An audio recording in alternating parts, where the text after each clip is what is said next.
Hi there everyone, welcome to my channel. So in this video guys, we will learn how to create a shortcut in Microsoft Windows 11. Before we start, I would like to say thank you so much to all my viewers, silent viewers, and supporters in my channel. Thank you for watching my videos. If you are new with my channel and then you like this video, please hit the like button. Don't forget to share and please support my channel guys if you're new by clicking the subscribe button. So let's begin.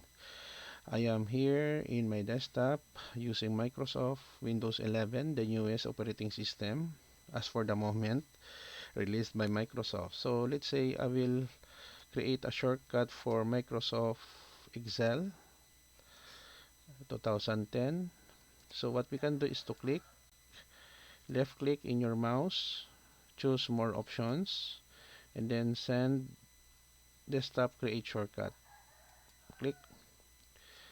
Okay, so automatically it will create a shortcut here. Another example about PowerPoint. Right click, show more options, click send to, create shortcut. We have PowerPoint.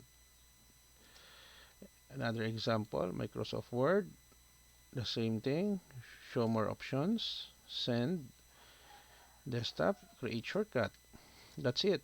So when we double click, let's say Word 2010, it execute our program. Okay, we close. Microsoft Excel, again, the same thing. PowerPoint, our program is running perfectly. Okay, so that's it guys, no, on how to create a shortcut in Microsoft Windows 11.